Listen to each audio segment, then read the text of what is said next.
मेरे पतिदेव अभिनव को चलते फिरते मुझे छेड़ना अच्छा लगता था। मेरे मना करने के बावजूद भी वे कभी गाल छू लेते हैं, तो कभी कमर पर चुटकी ले लेते हैं, और कभी मुझे बाहों में भर के चूमने लगते हैं। यह भी नहीं देखते कि आसपास कोई है या नहीं, बस मेरे प्रति अपना ढेर सारे प्यार को सरेआम जता देते हैं। मेरे मना करने पर या शर्म करो कहने पर कहते हैं, अरे यार, अपनी खुद की धर्मपत्नी को छेड़ रहा हूँ, कोई राह चलती लड़की को नहीं और प्यार जता रहा हूँ, सता नहीं रहा, समझी मेरी जान। बेशक मुझे भी उनका यूं प्यार जताना अच्छा लगता। कभी चुपके से मैं भी इनकी पप्पी ले लेती हूँ, हम पति पत्नी जो हैं। पर एक दो बार मैंने नोटिस किया है कि मेरी कामवाली प्रेमा हम पति पत्नी की ये अटखेलियां दरवाजे के पीछे खड़ी रहकर छिप छिप कर देखती है। पहले तो मुझे लगा कि यह मेरा वहम है, पर अब तो प्रेमा ऐसी हरकतें बार बार करने लगी थी। वैसे प्रेमा बहुत अच्छी है, स्वभाव भी मिलनसार और काम भी मन लगा के करती है, कभी शिकायत का मौका नहीं देती। जब वह कुंवारी थी तभी से हमारे घर में काम कर रही है। अभी 1 साल पहले ही उसकी शादी हुई थी। ससुराल यहीं पास ही में है, तो शादी के बाद भी प्रेमा ने काम नहीं छोड़ा। वह हमारे परिवार से घुल मिल गई है। दरअसल कुंवारी लड़कियों को ऐसी हरकतें देखने की उत्सुकता रहती है, पर प्रेमा तो अब शादीशुदा है। उसका पति भी उसे प्यार करता होगा, शारीरिक सुख देता होगा, फिर हमें प्यार जताते देखने की इतनी ललक क्यों है। मैंने अपने पति अभिनव को इस बारे में बताया भी, पर उन्होंने बात को मजाक में टाल दिया। पर मैं अब सतर्क हो गई थी। जब प्रेमा काम करने आती थी तब मैं अपने पति से दूरी बनाने की कोशिश करती थी। यूं ही साल भर बीत गया। एक दिन बिना बताए प्रेमा काम पर नहीं आई। आज तक ऐसा कभी नहीं हुआ, क्योंकि जब छुट्टी लेनी होती है तब वो बताकर जाती है या फोन कर देती है। हमने सोचा कि आ गया होगा कोई काम, पर जब वह दूसरे दिन भी नहीं आई तो मैंने उसके पति को फोन लगाया, पर कोई रिप्लाई नहीं। मैंने अभिनव से कहा, चलिए न प्रेमा के घर, मुझे फिक्र हो रही है। जरूर कुछ हुआ है, वरना प्रेमा यूं बिना बताए कभी छुट्टी नहीं लेती। इनको ज्यादा फिक्र नहीं थी, तो बोले, अरे मीरा, कोई दूसरी कामवाली रख लो न यार, क्यों दूसरों के झमेलों में पड़ती हो।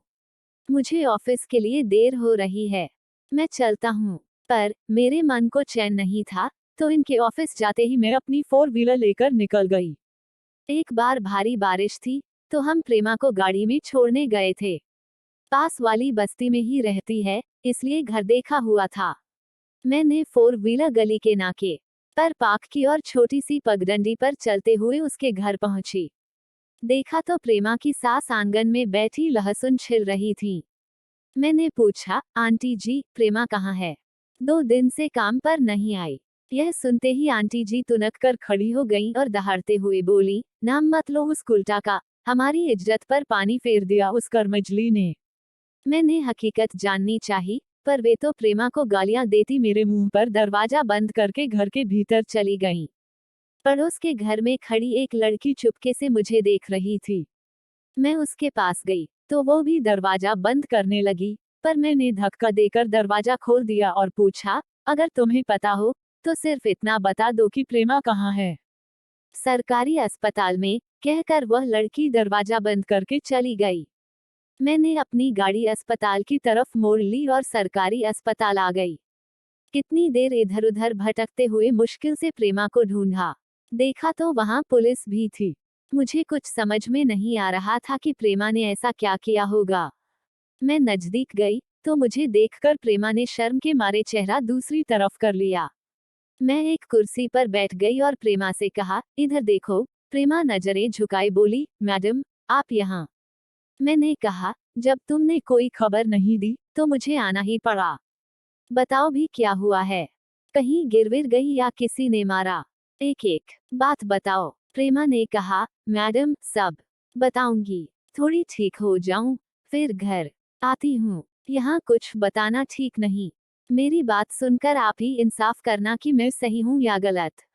मुझे लगा कि शायद कोई गंभीर बात है, इसलिए मैंने कहा, ठीक है, मैं इंतजार करूंगी। ये ले 10,000 रुपए रख और बता किसी देना, भी चीज और की मैं जरूरत घर आ हो। गई।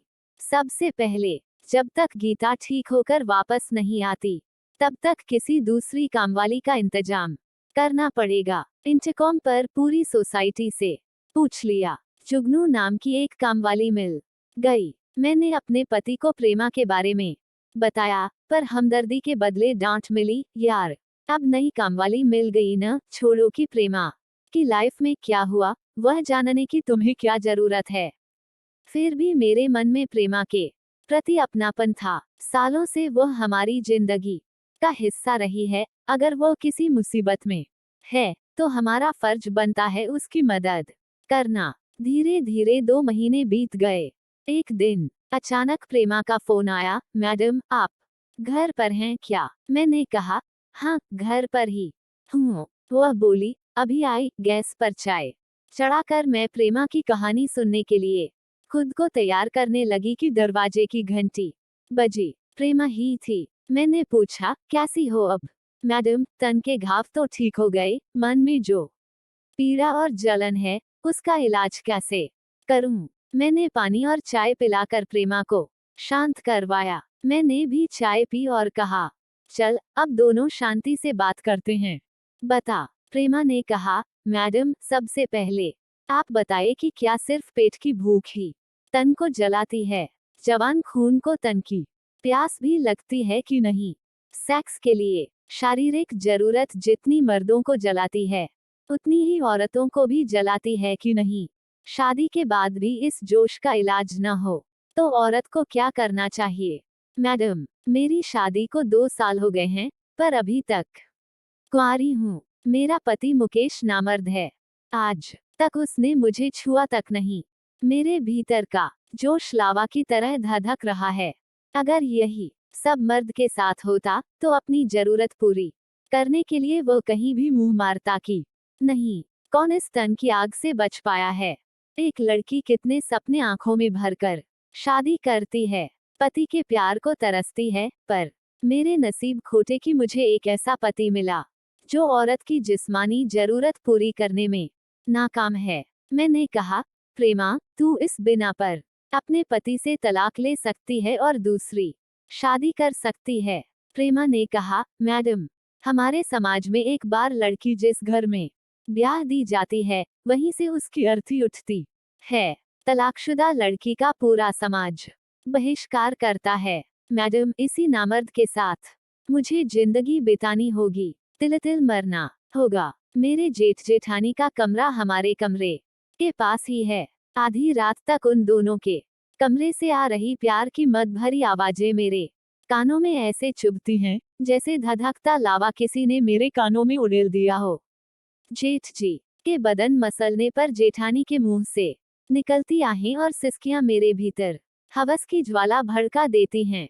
मैं बेकाबू सी अपने पति से लिपट कर उनको जोश में लाने की कोशिश करती हूँ, पर उस ठंडे समंदर में उफान उठता ही नहीं। आपको शायद पता होगा कि साहब जब आपको छेड़ते और शरारत करते थे तब मैं चुपके से देखती थी। आपको देखकर मेरा भी मन करता कि कोई मुझे भी छेड़े, मुझे भी प्यार करे। एक दिन मेरे ताऊ ससुर का लड़का प्रणय घर आया था, एकदम बांका जवान। उसके गठीले बदन को देखकर मेरे भीतर खलबली मच गई। उसकी नजर मेरे ऊपर पड़ते ही मैंने होंठों पर जीभ रगड़कर अपनी प्यास जाहिर कर दी। फिर तो वह बार बार हमारे घर आने लगा। हम दोनों एक दूसरे को जी जान से चाहने लगे। एक दिन मेरी बुआ सास की लड़की की सगाई थी तो घर के सारे लोग पड़ोस के गांव जा रहे थे, पर मैं पेट दर्द का बहाना बनाकर घर पर ही रुक गई। फिर जैसे ही सब गए मैंने प्रणय को अपने घर बुला लिया और उस दिन मैंने अपने कुंवारेपन को प्रणय को सौंप दिया। मैं जानती हूँ कि मैंने गलत किया और शादीशुदा होकर एक गैरमर्द के साथ रिश्ता बनाया, पर परंपरा के नाम पर अपने एहसासों का खून मुझे हरगिज मंजूर नहीं था। इस पूरे कांड में गलती सिर्फ मेरे पति मुकेश की थी, जिसने जानबूझकर मेरी जिंदगी खराब की। इसलिए मैंने अपनी आग बुझाने का जो रास्ता सही लगा वह अपनाया। उस दिन मैंने और प्रणय ने जी भर कर एक दूसरे पर प्यार लुटाया। उसके बाद जब भी मौका मिलता प्रणय मेरी शारीरिक जरूरत पूरी कर देता। मैडम, मैंने सिर्फ सेक्स के लिए प्रणय से रिश्ता नहीं बनाया, बल्कि हम दोनों एक दूसरे से दिलोजान से प्यार करते हैं। लेकिन एक दिन मैं और प्रणय घर की छत पर एक दूसरे के प्यार में पागल होते खो गए थे कि मेरे पति ने हमें ऐसी हालत में देख लिया। वह पास ही पड़ी लाठी उठाकर मुझे पीटने लगा, पर मैं दिलजली अधूरी प्यासी थी, इसलिए उसके हाथ से लाठी छीनकर मैं उस नामर्द पर ऐसे टूट पड़ी कि सारी हड्डियों का चूरमा बना दिया। अब आप ही बताइए कि मैंने क्या गलत किया। सारा किस्सा सुनने के बाद मुझे प्रेमा किसी पहलू से गलत नहीं लगी, बस उसने हालात को उलझा दिया था। मैंने प्रेमा को समझाने की कोशिश की, तुम और मुकेश आमने सामने बैठकर इस मसले का हल निकाल लो। प्रेमा ने कहा, मैडम अब जो भी अंजाम हो, पर मैं उस नामर्द के साथ एक दिन भी नहीं बिता सकती। कुछ भी करके इससे छुटकारा पाना चाहती हूँ और प्रणय के साथ अपनी जिंदगी बिताना चाहती हूँ। परिवार और समाज के डर से मुझे अपनी जिंदगी ढोनी नहीं, बल्कि जश्न सी जीनी है। प्रेमा की आंखों में प्यार की खुमारी और हिम्मत को देखकर मैं ने प्रेमा की जगह खुद को रख कर देखा तो किसी पहलू से प्रेमा मुझे गलत नहीं लगी। मैंने उससे कहा, देखो तुम गलत बिल्कुल नहीं हो। प्यार और जंग में सब जायज है। शादी टूटने में हर बार औरत ही जिम्मेदार नहीं होती, बल्कि इस तरह थोपा गया रिश्ता टूट जाए वही सही है। प्रेमा मेरे गले लगते हुए बोली, मेरी भावनाओं को समझने के लिए बहुत बहुत धन्यवाद मैडम। अब मुझ में हिम्मत आ गई है। मैडम, जब तक यह मामला सुलझ न जाए तब तक शायद काम पर न आ सकूंगी, पर वादा करती हूँ कि सब ठीक होते ही वापस काम पर लौट आऊंगी, कहकर प्रेमा चली गई। इस बात को 4-5 महीने हो गए थे। मैं तो प्रेमा को भूलने भी लगी थी कि एक दिन अखबार में पढ़ा कि एक शरीफ पति के हाथों प्रेमा नाम की एक बदचलन औरत का कत्ल। मैंने तस्वीरें ध्यान से देखी और मन ही मन बोली कि यह तो मेरी वाली प्रेमा है।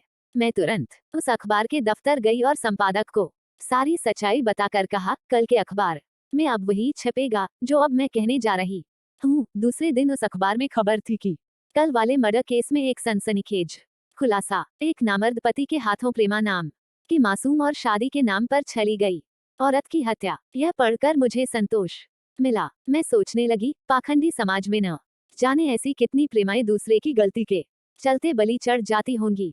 सहना सिर्फ औरतों के हिस्से ही क्यों आता है। इतने में पतिदेव ने चुटकी बजाते हुए